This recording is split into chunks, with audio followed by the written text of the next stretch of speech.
Hello everyone. Our presentation is on Singapore and it is made by Inhan Chen. Sophia Delavera. Benjamin Kim. Isha Menon. and Aaron Siegler.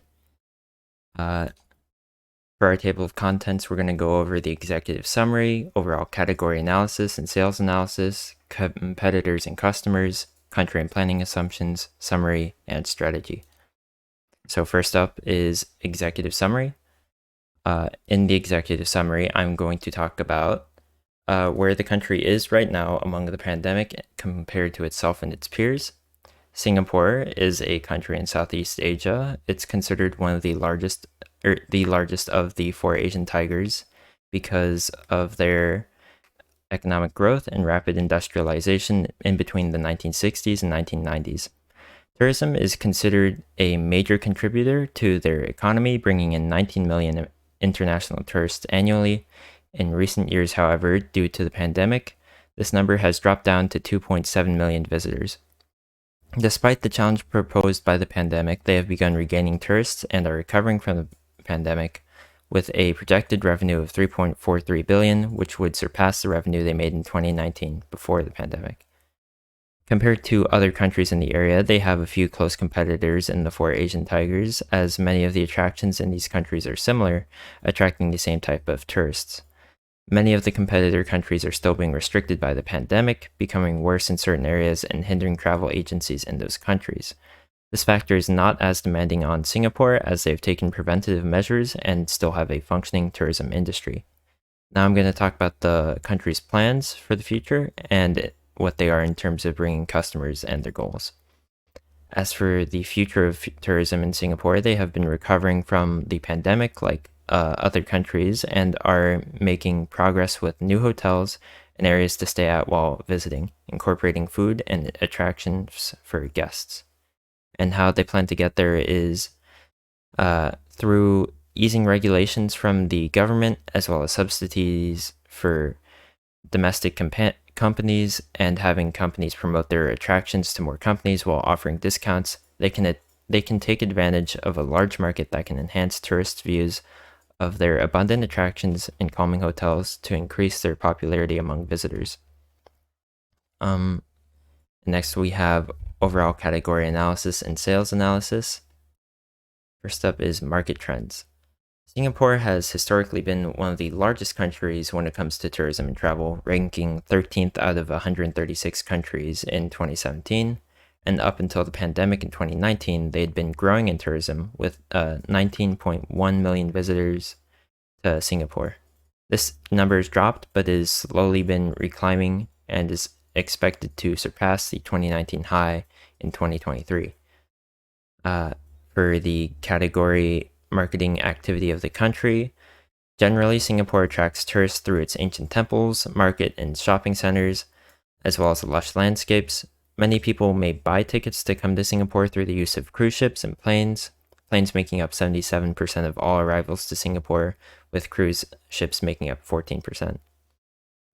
The sale price and cost data on products are that the total spending from international visitors has ended up being around 4.4 billion Singapore dollars, which is around 3.15 billion US dollars.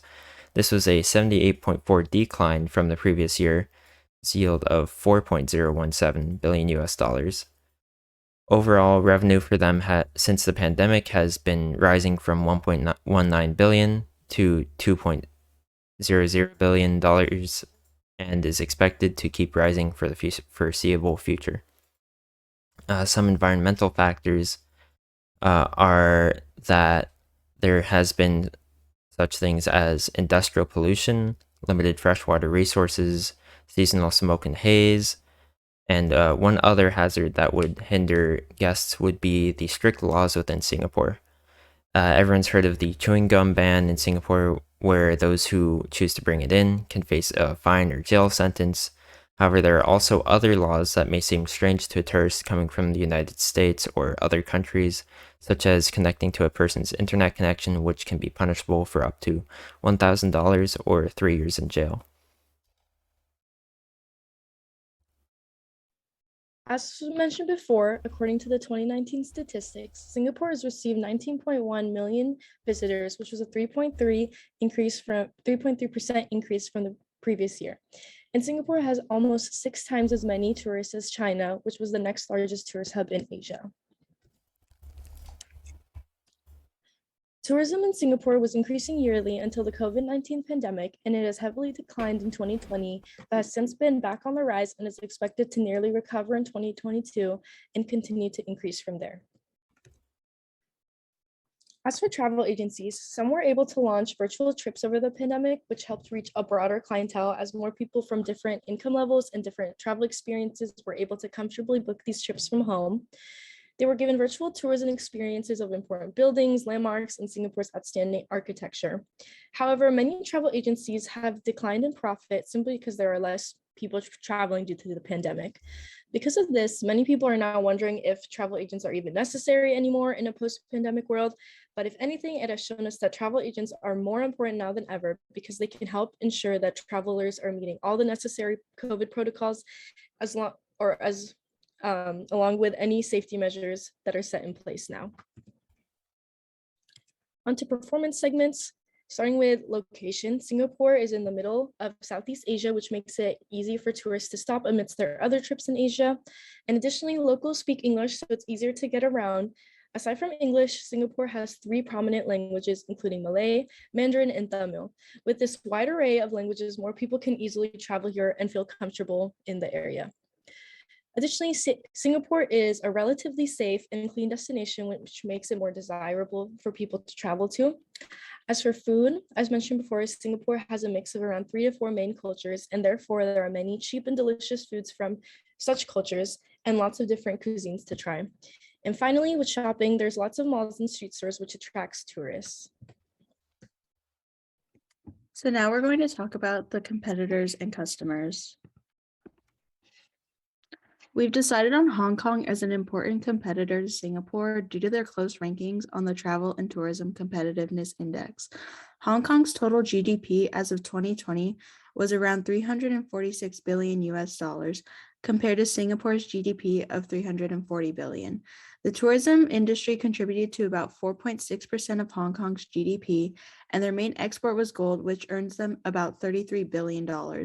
When researching both Hong Kong and Singapore, both countries provided a multitude of options for tourists to explore.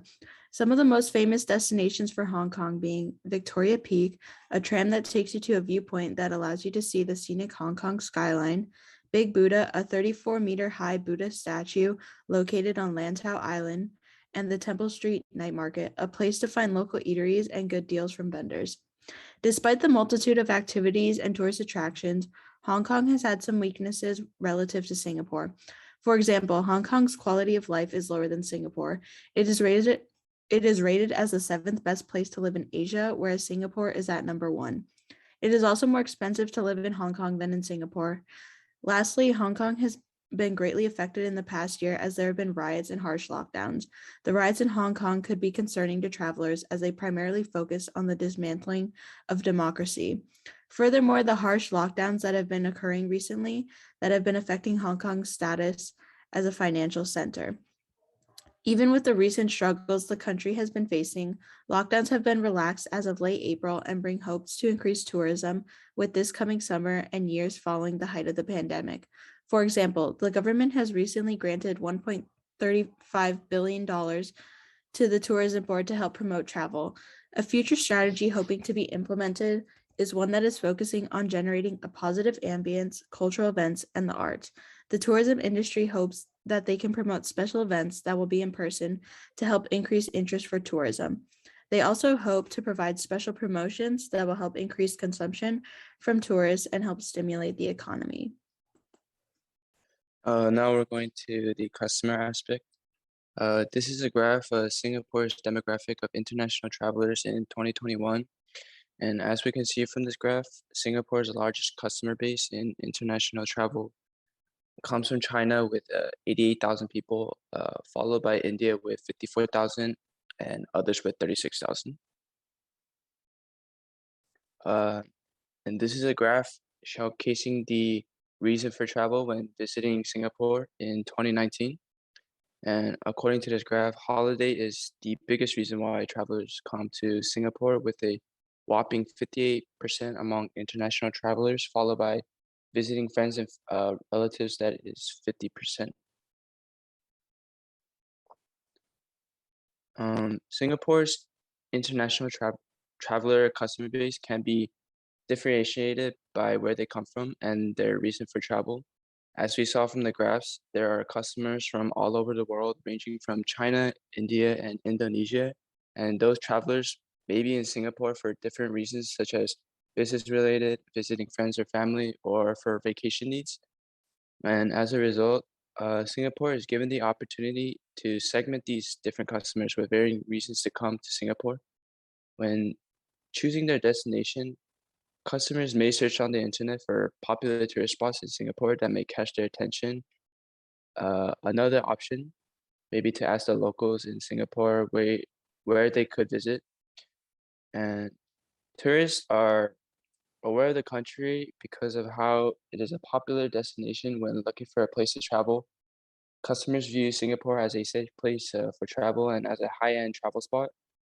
And they are aware of the safety of the place, how clean the cities can be, how it is a popular spot for shopping, and the many different types of food offered there, along with tourist attractions. Because of these benefits, tourists are more inclined to visit Singapore again when they have the time. Uh, when traveling to Singapore, business related is usually year-round, but tourist travel is usually busy during December through June, with their peak being from mid-December to Chinese Lunar New Year. And the most famous tourist attractions in Singapore are the Marina Bay Sands, Gardens by the Bay, the Botanic Gardens, the Singapore Zoo, the Orchard Road, the Singapore Flyer, and many more. Customers can be influenced by the tourist attractions because of their popularity. Singapore is known for being a top tourist destination, and attractions like the Marina Bay Sands Casino Hotel and the Sand Sky Park can influence travelers to Singapore when choosing their destination. Social media can also be a big factor when influencing travel because of how it can showcase the scenic attractions to those who may want to visit. And in the channel buying process, tourism has contributed to 4% of Singapore's GDP in 2019, with the total tourism receipts being 4.83 billion and revenue from hotel rooms being 980 million in the Singaporean currency. And when considering the customer analysis, Singapore mainly attracts those who are visiting during the holiday, as shown in the graph. If Singapore wants to keep attracting tourists, they need to meet the needs of tourists, since it is a big source of consumers from international travel. As a result, Singapore should focus on the tourism aspect, like their attractions, places to stay such as Airbnb, hotels, motels, and the transportation for foreigners. This can also be said the same for different ethnic groups that visit Singapore. For example, China has a major customer base in Singapore's international travelers, so they could be more inclined to meet their needs. Now we're going to talk about country and planning assumptions. So for the country part, in terms of planned features and services to current capabilities, Singapore has plenty of interesting tourist attractions and plenty of hotels across all levels to offer. As previously mentioned, the most popular and attractive spots to visit in Singapore are as follows. When we look at hotel industry performance in Singapore, several new hotels with unique lifestyle concepts, such as the Clan Maxwell Reserve, opened in 2021. Existing hotels that used this time to refurbish or rename their establishments will benefit from these additions.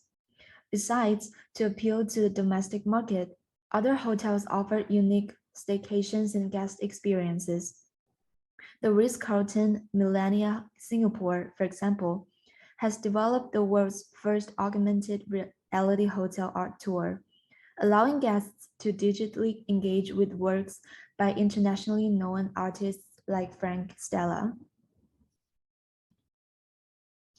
In terms of the cost structure for traveling to Singapore, here is a graph by Statista. According to the graph, in 2021, the standard average room rate in Singapore is around 157 Singapore dollars, equal to $114. This chart here shows the average cost structure for a tour in Singapore. We can see that commonly staying in a comfortable hotel would cost around $60 per night. For a well-reviewed mid to higher range hotel, you're going to be looking at around $120 per night. Double rooms in Airbnb cost around $55 per night, but prices can go up to 4% higher during high season. And in terms of transportation, the quickest, earliest, and most comfortable way to explore Singapore is via their metro system, the MRT. The MRT can take you to almost any places you want to go as a visitor, and it's not too expensive, usually around $1 per ride. And for financial resources, as Singapore attempts to reconnect with the globe, Minister of State for Trade and Industry Alvin Tan stated that the tourism sector will receive a fresh injection of nearly $500 million to help it recover from the COVID-19 pandemic. This comes after Singapore reopened its borders to all fully vaccinated visitors, eliminating the necessity for COVID-19 testing and quarantine. In the last 2 years, the government has granted more than 1 billion Singapore dollars to the sector to aid with costs such as rental and license fee waivers, as well as to encourage job creation and capability development. It also put aside 320 million Singapore dollars through the Singapore Rediscovers coupon plan to boost domestic consumption. So now we're going to talk about some planning assumptions. COVID cases have recently begun to rise again, which may cause some impacts on travel. As stated earlier in the presentation, Hong Kong has recently come out of strict lockdowns to try and curb the spread of COVID-19.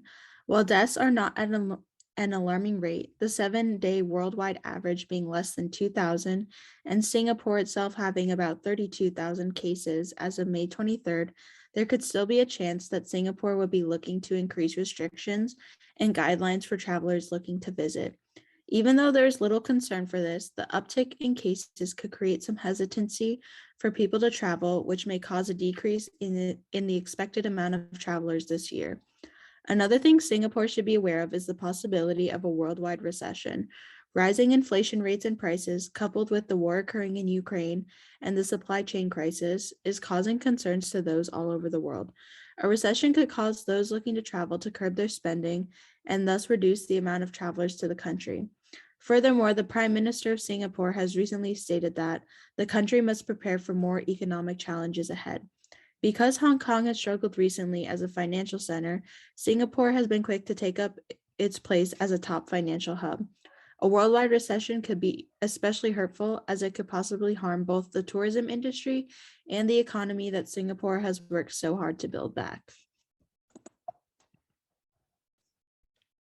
And for the summary part, according to our research, Singapore's tourism industry, like that of many other countries, has been hit hard by the pandemic. But Singapore generally has slowly recovered from the impact of COVID-19. After the pandemic, the government, tourism agencies, hotels, and other tourism-related industries are working out and implementing new countermeasures as soon as possible. As for competitors, they're also troubled by the pandemic, and their speed of recovery is basically the same as that of Singapore. Therefore, competitors will not be the biggest challenge to Singapore's tourism at this stage. When the policy is slowly opened, many tourists will continue to be attracted by Singapore's attractions, environment, and safety. The biggest factor affecting tourism in Singapore is the pandemic, and the reasons include the following. First of all, in order to control the pandemic, Many places have had to introduce lockdown policies to reduce the contact and interaction among people, which has kept many foreign travelers out of the country or prevented them from leaving their countries. Secondly, travelers will also worry about being infected with the virus during their trip. The pandemic has also affected the income of many potential travelers. Many may face job losses or reduced wages, and the pandemic may let many people learn the importance of saving money and thus giving up traveling for a long time. To sum up, the impact of the pandemic on Singapore's tourism far exceeds other factors. Now we will go into the strategy aspect. For companies, they could, in the product aspect, they can have specific travel packaging that targets at different kinds of customers. And along with this, they could produce more culture-related events. And for promotions, companies can have more effective and attractive advertisements in mainstream social media such as Instagram, Facebook, and Twitter, and Weibo, which is the social media app that is predominant in China. And China should be their main consumer target since they make up a good percentage of international travelers. And for pricing, lower prices on certain goods and services compared to other countries uh, could have a better uh, relationship with their international travelers when considering for the companies in Singapore. And in the government aspect, for policies, they could relax restrictions on entry and exit and access to public places during the epidemic. An example is fully vaccinate travelers, removing the need for COVID-19 testing and quarantine. Um, they can also strengthen the control of the epidemic by a uniform requirement of wearing masks in public places. And for funding, the government can provide subsidies to tourism companies and encourage them to push harder for tourism to Singapore. And lastly, governments can make it easier to get a visa. For example, U.S. citizens may visit Hong Kong for up to 90 days without a visa, and Hong Kong is one of Singapore's main competitors when regarding with tourism. And the when travelers visit Singapore, they must have a valid visa that is valid for at least the next 6 months, and travelers must have confirmed return tickets when visiting Singapore. Thank you so much for listening, everyone, and we hope Thank you you. enjoyed our presentation. Here's our works cited. Thank you very much.